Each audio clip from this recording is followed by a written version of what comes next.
Well, hello class, and welcome to our second video regarding intrapersonal theories in conflict. And just to remind you, hopefully you watched the psychodynamic theory video as well as the discussion that I had after.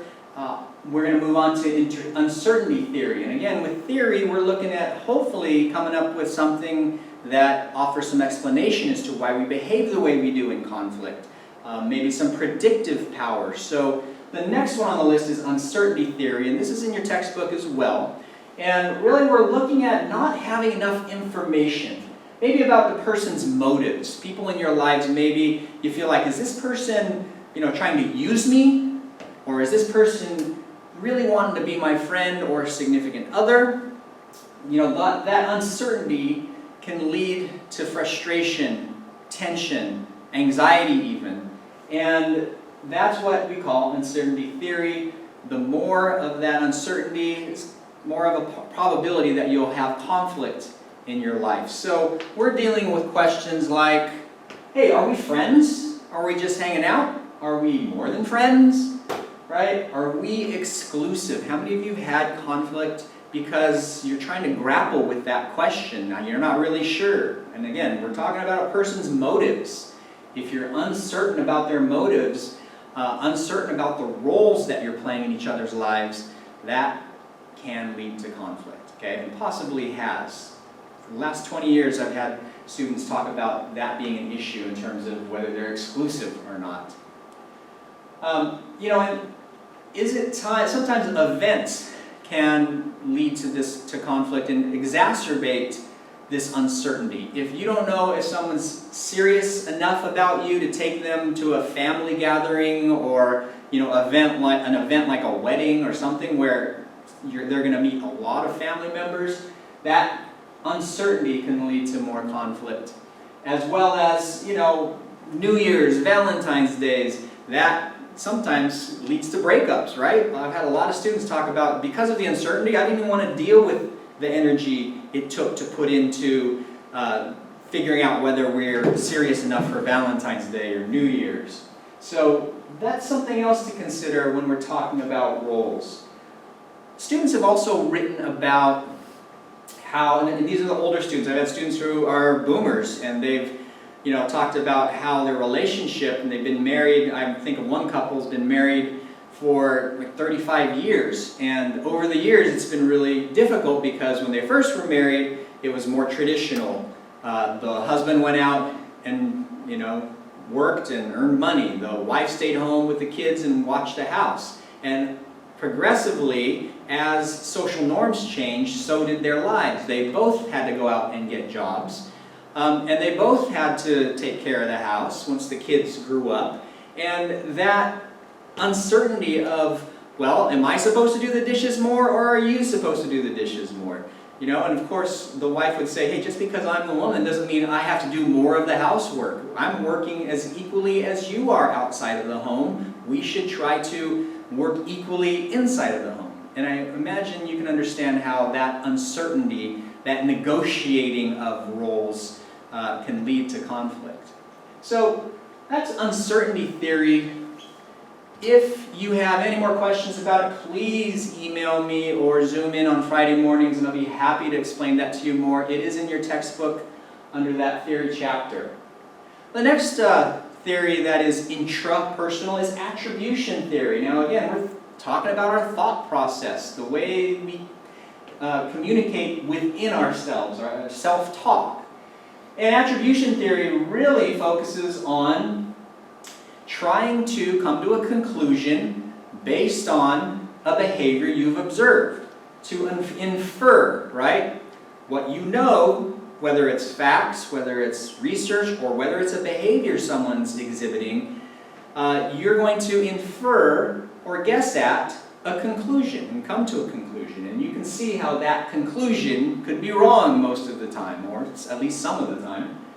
Yeah, she didn't text me. Because she's not that into me. Well, we know that she hasn't texted you. In our mind, we try to fill in the blanks. So in a way, it's still uncertainty theory because you're not really sure why, and you're trying to understand and have some closure on it. So you fill in the blanks, and that's really where attribution theory comes in, right? Well, she must not be that into me. Or, there could be a variety of other reasons why she's not texting you back. I've had students say, oh my gosh, I lost a phone, and that caused all kinds of problems in my life.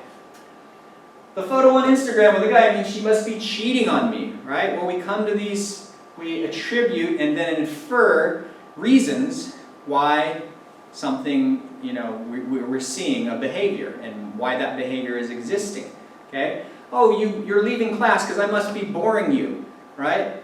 Or maybe that person has another, isn't feeling well or has another engagement, right? So that's attribution theory, and often you can see why the more blanks we're trying to fill in, it can lead to conclusions that are erroneous and lead to more conflict.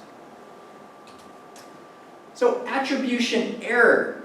This takes it a step further, I think. Young in 2004 basically says that others' behavior that we don't like, so for instance, if someone is just raging mad at me, I don't like their anger, I'll say, well, that's just the way she is. She has anger management issues. She's just really, something's wrong with her. She needs to see a therapist, etc. Well, that's an internal attribution, but me saying that's how she is internally, when I see behavior I don't like, that's what Young is saying we frequently do. We'll attribute it to their being, what is going on inside of them, as opposed to when we're impressed, maybe this person who was angry at me is, just finishes her degree, right? And I'm impressed that she gets through, and I attribute it externally. So I might say, oh, of course she finished her degree. Well, her parents are wealthy and they paid for everything. She never had to work. All she did was,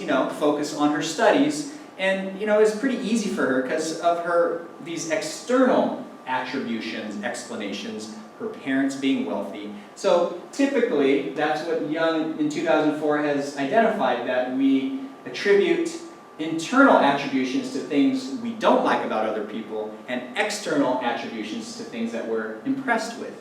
And then, of course, when it comes to us, right, if I do something well, I'm going to tell you, or at least this is according to Young, I'm going to tell you, oh, of course I know how to manage my anger. I know how to keep cool because you know what? That's important to me and I've worked on that. I do yoga, I meditate, I am very mindful. So therefore, that's just how I am, right? So that's more of internal attributions. It's important to me. It's a value I uphold and I try to foster that kind of behavior.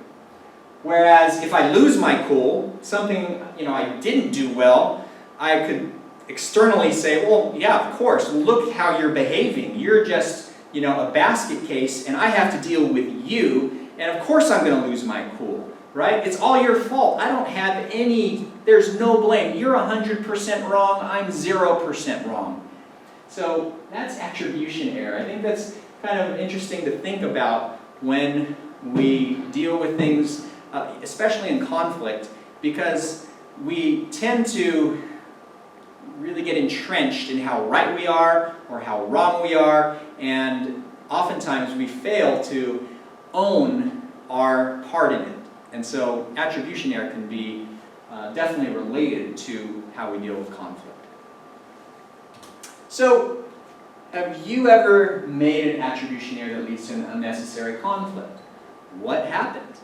Okay? This is something we talk about in class, obviously, if I had you in class, but I'll put it on a discussion board.